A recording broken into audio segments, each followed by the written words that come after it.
오늘도 하나님의 크신 사랑과 은혜가 하나님께 사랑하는 영락교회 가운데 또 금요 기도회로 나온 모든 성도님들 가운데 함께하기를 소망합니다. 오늘 사랑하는 성도님들께서는 7월 첫 번째 주일 금요 기도회 가운데 오늘 야곱의 우물 앞에 어떠한 목마름을 해결하고자 나오셨습니까? 조금 다르게 말한다면 오늘 우리는 어떤 꿈을 가지고 있습니까? 오늘 기도회 가운데 어떤 기도의 제목이 있습니까? 저도 오늘 사마리아 여인처럼 야곱의 우물에서 해결하고 싶은 목마름이 있었습니다. 예수의 만나면 꼭 묻고 싶은 게 있습니다. 그리고 꿈꾸는 게 있습니다. 저의 꿈은 당연하지만 목사입니다. 목사가 참된 목사가 되고 싶습니다. 특별히 제가 사역하고 있는 고등부 학생들 가운데 다음 세대 가운데 내가 만났던 너무나 좋은 하나님을, 예수님을 소개하고 싶습니다. 우리 다음 세대를 예수 그리스도의 정결한 신부로 준비시키고 싶은 것이 저의 가장 큰 꿈입니다. 그들을 통해서 그런 꿈을 꿉니다. 하나님 나라가 이 땅 가운데 회복되고 우리 가운데 엘리야의 말씀처럼 무너진 제단이 회복되고 예배가 회복되고 에스겔의 말씀처럼 그 성전에서 생수의 강이 흘러넘치는 그러한 꿈을 꿉니다.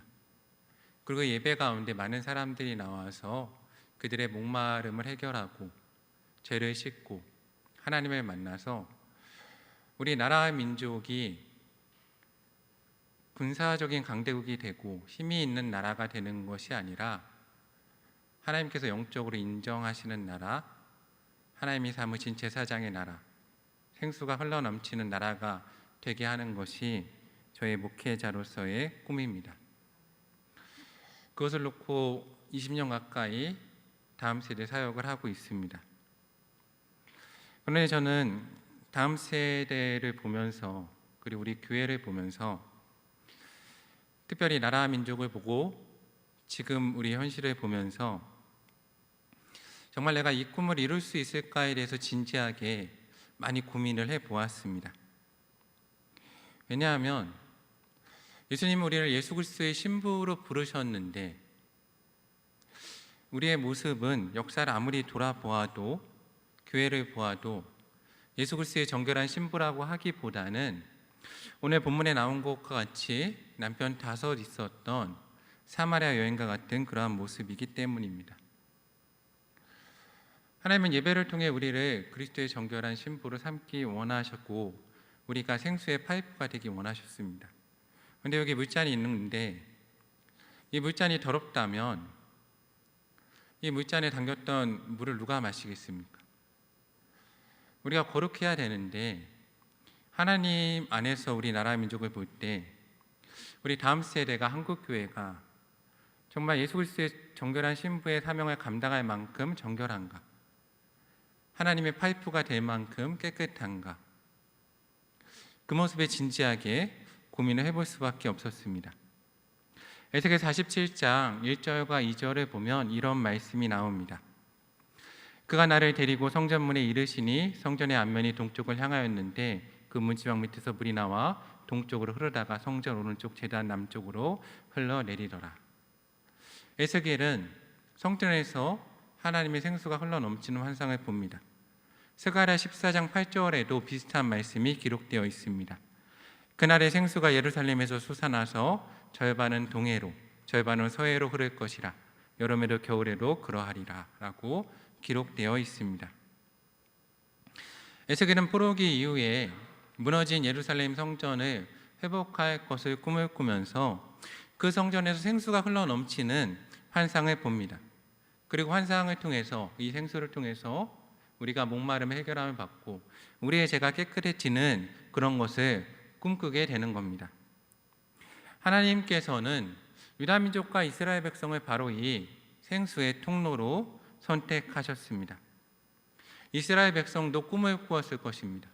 예루살렘 성전을 만들고 거기서 생수가 흘러넘치는 꿈을 꾼 겁니다. 그런데 이건 대단한 꿈입니다. 왜냐하면 물이 없이 살 수 있는 사람은 아무도 없습니다.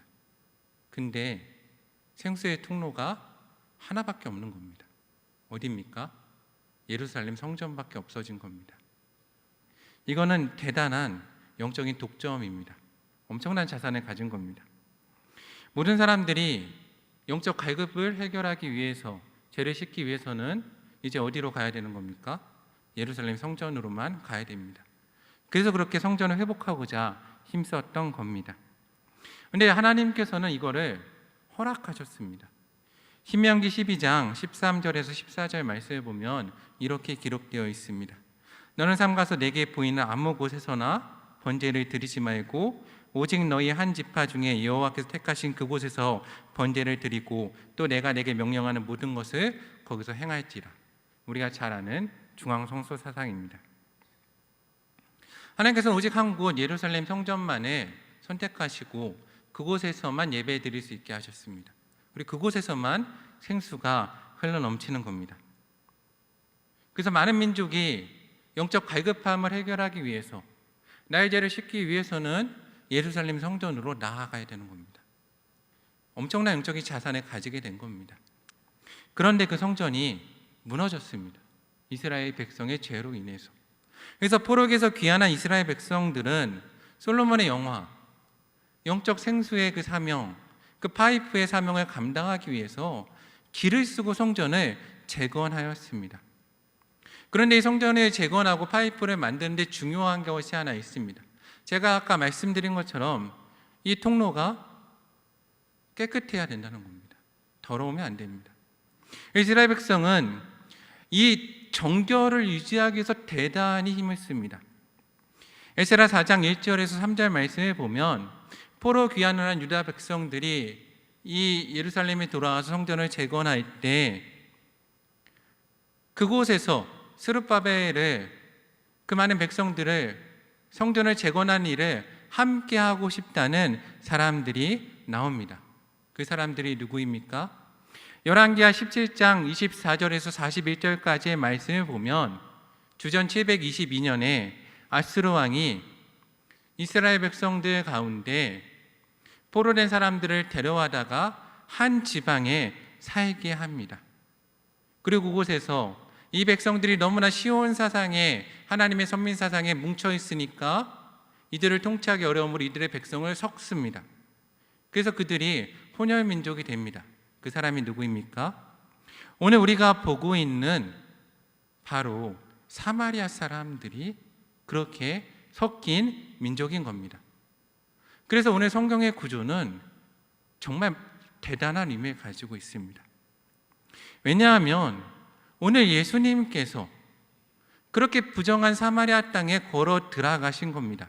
그리고 예수님 뭐라고 하십니까? 요한복음 4장 5절에서 7절 말씀에 보면 사마리아에 있는 수가라는 동네에 이르시니 그곳에 무엇이 있었습니까? 야곱이 그 아들 요셉에게 준 땅이 가깝고 거기 또 야곱의 우물이 있더라. 예수께서 길 가시다가 피곤한 우물 곁에 그대로 앉으시니 때가 6시쯤 되었더라. 사마리아 여자 한 사람이 물을 길러 왔음에 예수님이 뭐라고 하십니까? 물을 좀 달라고 하십니다. 오늘 말씀은 앞에 있는 맥락과 이어서 살펴볼 내용인 겁니다. 하나님은 생명의 파이프로서, 통로로서 이스라엘 백성을 택하시고 성전을 만드시고 그 생수를 터뜨려서 많은 백성의 영적인 목마름을 해결하시고 그들의 죄를 씻기를 원하셨습니다. 그런데 그 통로의 사명을 감당하기 위해서 이스라엘 백성들은 성전을 제거하면서 사마리아 민족을 거부하고 밀어낸 것입니다. 그런데 오늘 예수님께서는 바로 유대인들이 거부한 사마리아 민족 땅에 들어가서 야곱의 우물, 정확히 헬라어로 말하면 페레아르가 아니라 정지되어 있는 물이 아니라 앞에 나와 있던 에스겔이 본 것과 같은 생수인 페게인, 야곱의 솟아나는 샘물 곁에 앉으셔서 사마리아 여인에게 물을 좀 달라고 구하고 있는 상황인 겁니다. 예수님은 너무나 부정한 유대인들이 거부한 사마리아 여인에게, 그것도 남편이 별이 5개가 아니라 남편이 5이나 있는 그 여인에게 물을 달라고 하시고 있는 겁니다. 그때 사마리아 여인이 무엇이라고 합니까? 요한복음 4장 9절을 보면 사마리아 여자가 이르되 당신은 유대인으로서 어찌하여 사마리아 여자인 나에게 물을 달라니까 하니 이는 유대인이 무엇이라고 되어 있습니까? 사마리아인과 상종하지 아니함이라. 사마리아인은 오늘 우리가 던지고 싶은 질문을 던지고 있습니다. 무엇입니까? 바로 나는 더러운데, 나는 부정한데 왜 나한테 물을 달라고 하느냐고 예수님께 물어보고 있는 겁니다. 오늘 예수님은 왜 사마리아 여인에게, 이 더럽고 부정한 여인에게 물을 달라고 하겠습니까? 요한복음 4장 10절의 말씀을 보면 이렇게 기록되어 있습니다. 예수께서 대답하여 이르시되 내가 만일 하나님의 선물과 또 내가 만일 내게 물을 좀 달라 하는 이가 누구인 줄 알았더라면 내가 그에게 구하였을 것이요 그가 너에게 무엇을 주었으리라? 생수를 주었으리라고 말하고 있습니다. 오늘 예수님께서는 유대인들이 부정하다고 거부하고 있는 이 사마리아 땅에서 모든 사람이 부정하다고 다가가지 않는 이 사마리아 여인에게 무엇에 대해 말씀하고 계십니까? 생수에 대해서 말씀하고 계십니다. 저는 만약 오늘 이 장면을, 예수님은 하나님이신데 하나님이 사마리아 땅에 들어가서 그 유대인들이 거부했던 사마리아 땅에 들어가서 생수에 대해 언급하시는 이 장면을 에스겔이 보았다면, 에스라와 스가랴가 보았다면 어떠했을까 생각해 봅니다. 예수님께서는 이 사마리아 여인 앞에서 생수에 관한 이야기를 하십니다. 그리고 이 생수란, 예수님이 말씀하신 이 생수는 에스겔이 말한 흐르는 물, 즉 랍비들이 그렇게 불결함을 씻기 위해서 오직 사용할 수 있는 우물이 아니라 흐르는 물인 생수를 말하고 있습니다. 예수님께서는 이어서 요한복음 4장 13절에 이렇게 말씀하십니다. 예수께서 대답하여 이르시되 이 물을 마시는 자마다 다시 목마르려니와 내가 주는 물을 마시는 자는 영원히 목마르지 아니하리니 내가 주는 물은 그 속에서 영원하도록 솟아나는 샘물이 되리라 라고 말씀하고 계십니다. 예수님께서는 이제 영생의 물에 대한, 생수에 대한 이야기를 유대인들이 그렇게 소망하고 그렇게 기대하며 만들어 놓은 예루살렘 그 헤롯 성전이 아니라 오늘 사마리아 여인 앞에 와서 말씀하고 계시는 겁니다. 사마리아 땅이 막 들썩들썩하는 거죠. 하나님의 생수가 솟아나고자. 바로 여기서 생수가 솟아나라라는 단어인 이 단어를 헬라어 원어의 뜻으로 보면 다윗과 같은 위대한 지도자들 가운데 하나님의 성령이 약동하시기 시작한다라고 할 때 사용되던 단어입니다. 예수님은 그 생수가 막 사마리아 땅에서 성령을 통해서 약동하고 솟아날 준비를 하고 있는 겁니다. 오늘 사마리아 땅에서 그 부정한 땅에서 하나님의 생수가 용솟음치고자 준비되고 있는 겁니다.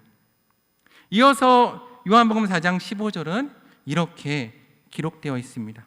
여자가 이르되 주여 그런 물이 있거든 그런 물을 내게 주사 목마르지도 않고 또 여기 물 기르러 오지도 않게 하옵소서.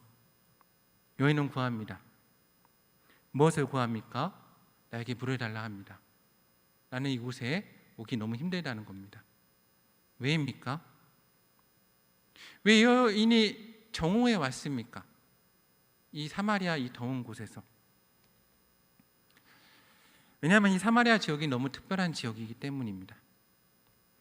2009년 6월 9일에 조선일보 국제명 기사를 보면, 또한 2007년 2월 7일에 나와 있는 국제 뉴스를 찾아보면 이런 내용의 제목의 기사가 뜹니다. 뭐냐 하면 사마리아인 멸종 위기라는 기사입니다. 이 기사를 보면 이런 내용이 있습니다. 사마리아인들은 혼혈을 거부하기 시작했다고 합니다. 예수님 시대부터. 그래서 순수혈통주의로 갔다고 합니다. 그래서 그들은 순수혈통만을 고집했기 때문에 인구가 줄어서 2007년을 기준으로 704명만 남았다고 합니다. 왜입니까? 스트레스였던 거죠. 트라우마인 겁니다. 우리는 부정해. 난 더럽다. 난 성전에 참여하지 못한 자다라는 그 트라우마 때문에 그들은 순수혈통을 지키고 더욱더 거룩해지려고 한 겁니다. 바로 사마리아는 그런 지역이었죠. 부정함을 더 싫어하고 좋은 글씨를 새기는 지역이었습니다. 그러다 보니까 그들은 부정한 사람들에게 더욱 손가락질을 했겠죠. 누구에게 손가락질 했겠습니까? 바로 이 사마리아 여인에게 너는 더럽다라고 손가락질 했을 겁니다. 이 여인의 평생이 얼마나 힘들었을까요?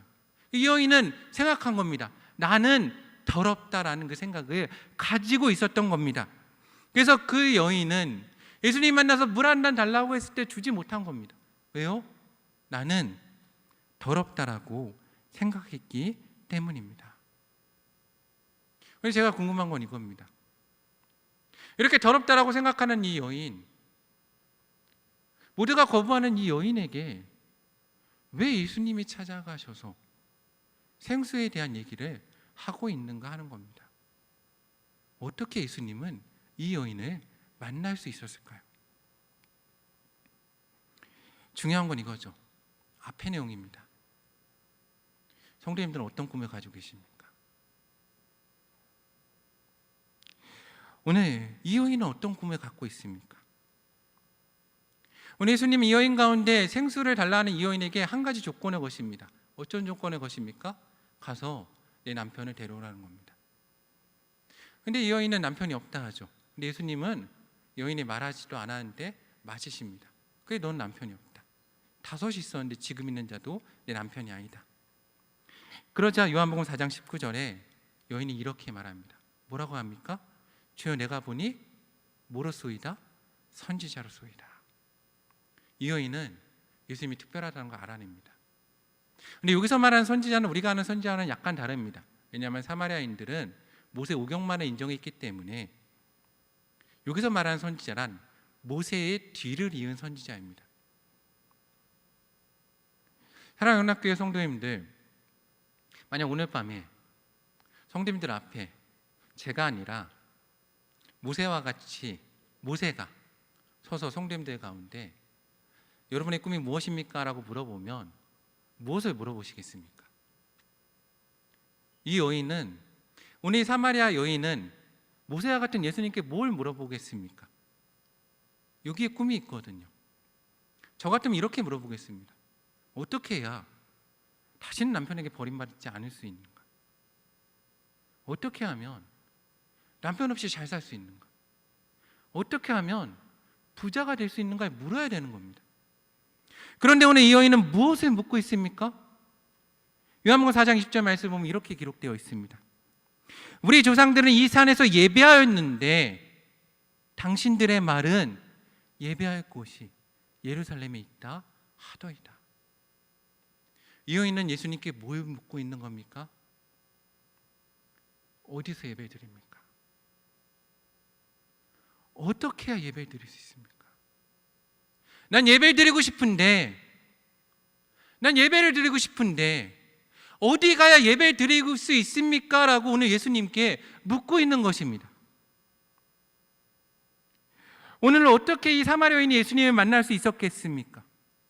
이 여인은 예배를 꿈꾸던 여인이었습니다. 사랑하는 연합교회 성도님들, 예배를 꿈꾸십니까? 오늘 우리의 기도 제목이 여인처럼 어딜 가야 예배를 드릴 수 있습니까? 난 예배를 드리고 싶은데. 그게 우리의 기도 제목입니까? 코로나 전까지 우리는 예배가 너무 당연한 것이라고 생각했습니다. 어느 누구도 이 여인처럼 간절하게 예배에 사모하지 않았을 겁니다. 그런데 오늘 예수님은 왜 이 여인에게 찾아가셨겠습니까? 이 여인은 예배를 사모했습니다. 어떻게 이 여인은 예배를 사모할 수 있었습니까? 바로 이 여인은 뚜렷한 자기 의식이 있었습니다. 무엇입니까? 나는 더러운 죄인이다입니다. 이 여인은 내가 너무나 더럽다고 생각하여서 예수님께 물 한 잔 떠드리기도 거부했던 여인입니다. 이렇게 생각하는 성도님들 계십니까? 제가 이 말씀을 읽으며 생각해 봤습니다. 만약 예수님이 나에게 물 한 잔 달라 하시면 나는 어떻게 할까? 예수님 평생의 영광입니다. 그리고 떠드릴 것 같습니다. 내가 얼마나 더러운지도 모른 채 예수님께 그 영광을 떠드리고 자랑할 것 같습니다. 근데 이 여인은 자신의 부정을 씻고 싶었습니다. 깨끗해지고 싶었습니다. 죄로 인해서 몸부림치고 고민한 겁니다. 어떻게 하면 깨끗해질까? 얼마나 이 여인이 죄에 대해서 고민했으면 이런 답을 얻을 수 있었겠습니까? 예배 드리고 싶다. 근데 문제는 뭡니까? 이 여인은 유대인이 아닌 겁니다. 예루살렘 땅에 들어갈 수도 없는 거죠. 성전은 꿈도 못 꿉니다. 사마리아 사람인 겁니다. 부정해서 예루살렘에 들어오면, 성전에 들어가면 죽임당할 수밖에 없는 여인인 거죠. 더욱이 남편이 5이나 있었습니다. 너무나 역설적이게도 가장 예배가 필요하고 성전이 필요하고 생수가 필요한 이 여인이 그 더러움을 깨끗할 수 있는 성전에서 거부당하고 있는 겁니다. 저는 오늘 말씀을 읽으면 생각해 보았습니다. 얼마나 유대인들이 악합니까? 하나님의 성전을 맡았으면서, 그 생명수를 맡았으면서 그 문을 꼭꼭 잠그고 자기네만 들어오게 할 수 있게 하고, 오늘 이 여인처럼 정말 깨끗함이 필요한 여인은 들어오지 못하게 하는 그 일을 오늘 예루살렘 사람들은 한 것입니다. 그런데 오늘 우리 교회는 어떻습니까? 우린 정말 다르다고 말할 수 있습니까? 그래서 오늘 예수님께서는 어떻게 하십니까? 바로 예루살렘 성전이 아니라 사마리아 땅 야곱의 우물 곁에서, 사마리아 여인 앞에서 생수를 터뜨려 버리십니다. 이것이 하나님의 역사인 겁니다. 저는 오늘 요한복음 4장 23절에서 24절 읽을 때마다 말할 수 없는 영적인 전율을 느낍니다. 요한복음 4장 23절에서 24절의 말씀입니다. 너무나 잘 아시는 말씀이죠. 아버지께 참되게 예배하는 자들은 영과 진리로 예배할 때가 오나니 곧 이때라. 하나님은 영이시니 예배하는 자가 영과 진리로 예배할지니라. 예수님이 오신 이후로 모든 기독교인은, 모든 교회는 이 사마리아 여인을 통해서 내신 예수님의 파이프를 통해서 예배를 열고 있고 생수를 마시고 있습니다. 그렇게 유대인들이 거부하였던, 부정하다고, 더럽다고 거부한 이 여인 가운데 예수님은 생수의 파이프를 내신 것입니다. 저는 오늘 말씀을 보면서 그렇다면 우리나라 민족도 할 수 있겠다. 우리 다음 세대도, 우리 교회도, 사마리아 여인처럼 부정한 우리도 예배를 회복할 수만 있다면, 그 예배를 통해서 예수님만 만날 수 있다면 우리도 이 일을 할 수 있겠다라는 희망을 보았습니다. 어떻게 부정한 파이프가 이렇게 될 수 있습니까? 고린도서 6장 17절 우리 가운데 이렇게 말하고 있습니다. 그런즉 누구든지 그리스도 안에 있으면 새로운 피조물이니 이전 것은 지나갔으니 보라 새 것이 되었도다. 예수님이 예배의 자리에 계신 겁니다. 이 여인은 예수님 가운데 들어갔고 새로운 피조물이 되어 새로운 통로로서 생수의 사명을 감당하게 된 겁니다. 오늘 예배 통해서 일어나는 일이 무엇입니까? 바로 이 여인의 두 번째 꿈에 나와 있습니다. 이 여인이 뭐라 그럽니까? 요한복음 4장 25절 말씀입니다.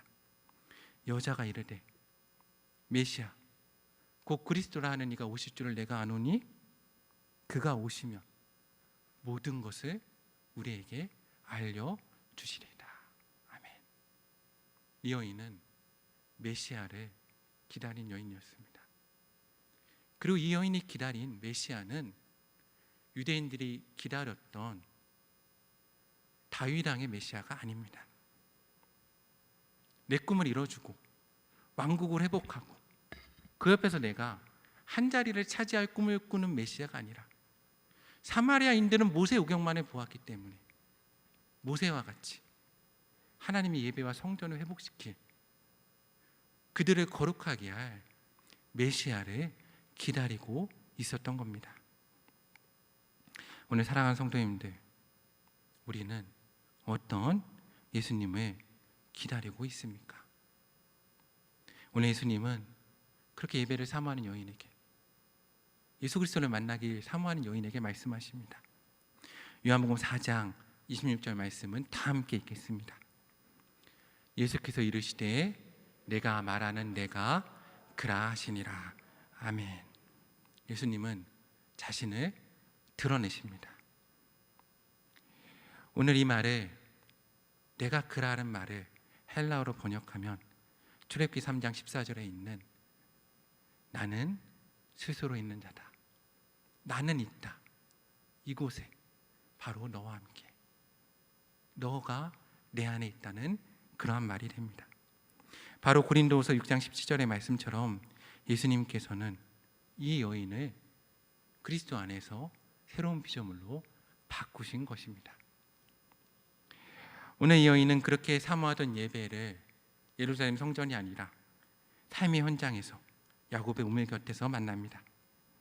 오늘 하나님이신 예수님은 바로 남편 5 있었던 사마리아 여인을 만나주시고 그 예배를 받아주시며 그에게 생수의 근원을 터뜨리시고 그를 새롭게 하십니다. 그리고 우리가 잘 아는 것처럼 이 여인은 곧 나가서 자신의 모든 문제 해결함을 받고 모든 사람들 가운데 복음을 전하는 자가 됩니다. 종종 제가 고등부 사역을 하다 보면 저희 선생님들이 저에게 물어보십니다. 목사님 왜 그렇게 예배만 강조하십니까? 딴 것도 많은데.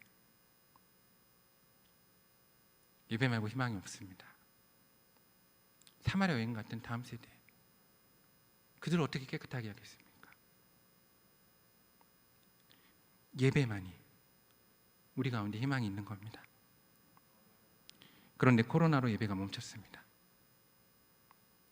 아모스 5장 21절 말씀처럼 내가 너희 저희들을 기뻐하지 아니하고 너희 성인들이 기뻐하지 아니하니 너희가 소재를 드리지라도 내가 받지 아니할 것이라는 말씀처럼 예배가 멈췄습니다. 코로나 이후에 1년 넘게 우리 고통바이들이, 우리 다음 세대가 예배 현장을 밟지 못했습니다. 1년 반 전에 위 목사님이 여기서 하신 말씀이 생각납니다. 예배는 멈췄는데 밥은 목구멍으로 잘 넘어간다고. 너무나 부끄럽습니다. 목사로서 우리 애들이 예배 못 오는데 밥은 잘 먹고 있구나. 그 이후로 계속 금식하며 기도했습니다. 하나님, 예배를 회복시켜 주시옵소서. 근데 1년이 넘게 걸렸습니다. 근데 이번 주에 교회 앞 예배가 회복됩니다. 우린 다시 예배를 회복하면서 무엇을 준비하고 있습니까? 오늘 또 예배 자리에서 우린 무엇을 강구하고 있습니까? 우린 가나의 혼인잔치와 같이 혹시 포도주만을 준비하고 있지 않습니까? 그런데 가나의 혼인잔치를 보면 그들은 포도주를 너무나 잘 준비하였는데 한 가지는 비어 있었습니다. 무엇입니까? 그들의 정결 항아리는 비어 있었습니다. 아무도 그 정결 항아리에 신경 쓰지 않았습니다. 예수님 말씀하셨습니다. 무엇이라 하셨습니까? 내 정결 항아리를 채우라고 하셨습니다. 오늘 우리는 예수님의 음성을 들어야 합니다. 내 정결 항아리를 채우라는 이 음성을 들어야 합니다. 오늘 내가 서 있는 이 자리는 어디입니까? 오늘 내가 금요기도에 나온 이 자리는 어디입니까? 오늘 혹시 내가 서 있는 이 자리는 야곱이 자신의 욕망을 위해서 팠던 그 우물의 자리가 아닙니까? 야곱에게 샘물은 어떤 곳이었습니까? 야곱에게 샘물은 나의 욕망을 이루기 위해서 나뭇가지 깎아가지고 그곳에 세워놓고 라반의 양떼를 빼앗기 위해서 그 나뭇가지를 그들의 양들에게 바라보라고 하고, 야곱에게서 태어난 양들은 얼룩지고 아름지고 검은 양들이었습니다. 오늘 드리는 우리의 예배는 어떤 예배입니까? 오늘도 우리는 이 금요 예배에 나와서 혹시 야곱의 샘물 앞에서 야곱과 같이 나의 욕망을 나뭇가지로 깎아놓고 그것을 바라보면서 우리 다음 세대 가운데 하나님의 복음이란 그 명분 미명 아래에서 아롱지고 건북은 양들을 키워내고 있지 않습니까? 오늘 우리는 야곱의 우물에서 예수 그리스도를 만나야 될 것입니다. 예배를 회복해야 됩니다. 이곳에서 야곱이 세웠던 그 욕망의 십자가 아니라 예수 그리스도의 십자가를 세워야 될 것입니다. 십자가에서 내가 죽어야 됩니다. 오직 그리스도만이 우리 가운데 사셔야 될 것입니다. 그래서 우리 다음 세대는 더 이상 아롱지고 건붉은 양이 아니라 생수를 마시고 생수를 마신 이사야 선지자가 이사야 1장 18절에 말하는 것처럼 우리 대가 진홍같이 붉은 그 가운데서도 양털같이 휘어지는 그러한 역사가 우리 가운데 있어야 될 것입니다. 오늘 이 금요 기도회가 그런 예배의 자리가 되기를 소망합니다. 오늘 어떤 기도 제목을 가지고 이 자리에 나오셨습니까? 비록 우리가 사마리아 여인처럼 처음에 출발은 나의 문제, 남편의 문제를 해결하고자 하는 그 출발이었을다 할지라도 이제는 내가 죄인임을 깨닫고 이 죄를 깨끗하게 하기 위해서 예배를 사모하고 예수 그리스도를 만나기를 사모하는 성도님들 되시기를 소망합니다. 또한 기도해 주시기 바랍니다. 예배가 멈추면 안 됩니다. 우리 다음 세대 예배가 멈추지 않도록 기도해 주시기 바랍니다. 하나님이 속히 코로나 상황을 회복시키시고 우리 다음 세대가 더 이상 걱정하지 않고 온전히 정말 영아부로부터 유아부, 유치부, 유년부, 초등부, 소년부, 중등부, 고등부, 청년, 장년회까지 모두가 예배당을 밟으며 이곳에서 샘물을 터뜨리고 예수 그리스도를 만나고 정말 하나님의 나라를 회복하는 거룩한 제사장으로 준비될 수 있도록 우리 성도님들이 기도해 주시기 바랍니다. 오늘 우리가 기도할 때 성령 하나님께서 사마리아 그 샘물처럼 이곳에 임재하시고 우리 가운데 생수를 터실 줄로 믿습니다. 함께 기도하겠습니다. 참 좋으신 사랑의 하나님 감사드립니다. 하나님 은혜 주심에 감사드리고 저희가 예배 가운데 나아갈 수 있도록 하여 주신 감사드립니다. 하나님 우리가 부끄럽고 부정하고 오늘 야곱처럼 그 앞에서 나의 욕망의 우물만을 파는 죄인임을 고백합니다. 하나님 간절히 기도합니다. 우리가 죄인임을 깨닫게 하시고 예배를 사모하게 하시고 예수 그리스도만을 사모하게 하여 주시옵소서. 하나님 이 땅을 치유하고 고쳐주시옵소서. 속히 우리 가운데 예배가 회복되고 코로나가 치유되며 함께 모여 온전히 기쁨으로 예배드린 그날을 우리 가운데 허락하여 주시옵소서. 사랑의 예수님 이름으로 간절히 기도합니다. 아멘.